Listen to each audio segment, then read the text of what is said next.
औज़ुबिल्लाहिमिनश्शैतानिर्रजीम बिस्मिल्लाहिर्रहमानिर्रहीम। अल्लाह के नाम से शुरू जो बड़ा मेहरबान और नहायत रहम वाला है। सामीन, किस्सा सुनाने से पहले आपसे गुजारिश है कि जिन्होंने अभी तक मेरा चैनल सब्सक्राइब नहीं किया वो इसको सब्सक्राइब कर लें और साथ बने बेल आइकन को पर क्लिक करके उसके ऑल नोटिफिकेशन पर क्लिक कर दें ताकि मेरे हर नया प्रोग्राम आने पर आपको बर वक्त उसका नोटिफिकेशन मिल सके। शुक्रिया। न्याओ शहर था। न्याओ पूरे नफ़ी का कलमा है। न्याओ के मानी है इंसाफ और पूर शहर को कहते हैं। इसके मानी हुए बेइंसाफी का शहर। चुनांचे एक गुरु और एक चेला इस शहर में जा पहुंचे और चीज़ों का भाव पूछा। सबका भाव 16 सेर, गेहूं भी 16 सेर, चने भी 16 सेर, घी भी 16 सेर, नमक भी 16 सेर, गोश्त भी 16 सेर, गर्ज सबका एक ही भाव। गुरु ने ये हाल देखकर चेले से कहा कि यहाँ से चलो, ये शहर रहने के काबिल नहीं, यहाँ खरे खोटे सब एक भाव मिलते हैं। चेले ने कहा हम तो यहाँ रहेंगे, खूब घी खाएंगे, ताकत आएगी यार चंद। गुरु ने समझाया मगर इसने एक ना मानी। खैर एक अरसा तक वहां रहे। अफराद से सब चीजें मिली। चेला खा खा कर खूब मोटा हुआ। एक दफा इत्तेफाक से ईवान शाही पर पहुंचे। राजा के यहाँ एक मुकदमा पेश था। वो ये कि 2 चोर किसी महाजन के यहाँ गए थे।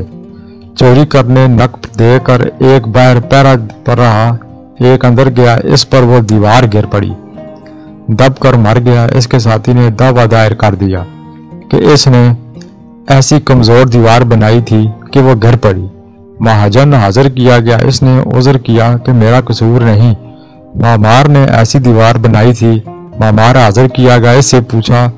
इसने कहा मजदूर ने गारा पतला कर दिया था, इसने ईंट को अच्छी तरह नहीं पकड़ा। मजदूर हाजिर किया गया। इससे पूछा गया। इसने कहा सक्का ने पानी ज्यादा छोड़ दिया था, इसलिए गारा पतला हो गया। सक्का हाजिर किया गया। इसने कहा कि सरकारी हाथी मेरी तरफ दौड़ा आ रहा था, मशक का दाना मेरे हाथ से छूट गया, इसलिए पानी ज्यादा पड़ गया।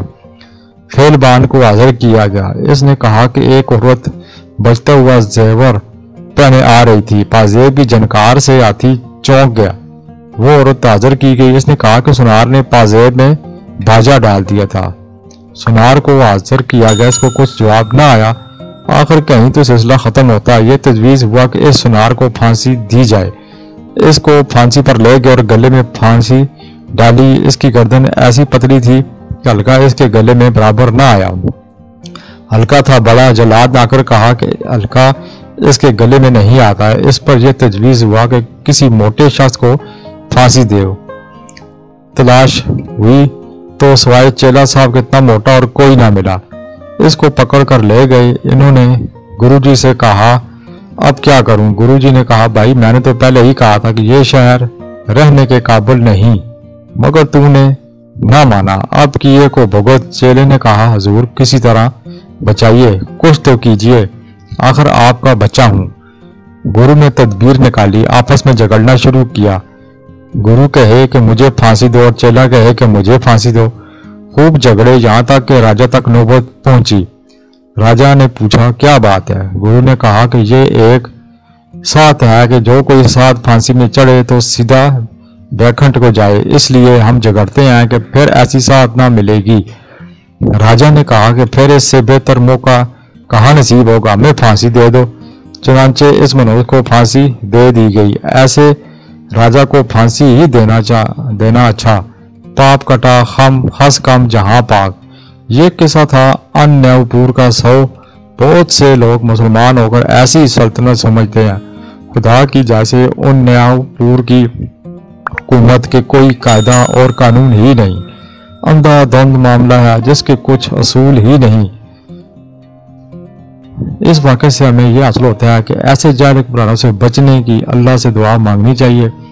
बेशक जब हुक्मरान सालेह ना हो तो इसका असर पूरे इलाके पर पड़ता है। अल्लाह हम सब को समझ अता फरमाए, आमीन یا رب العالمین۔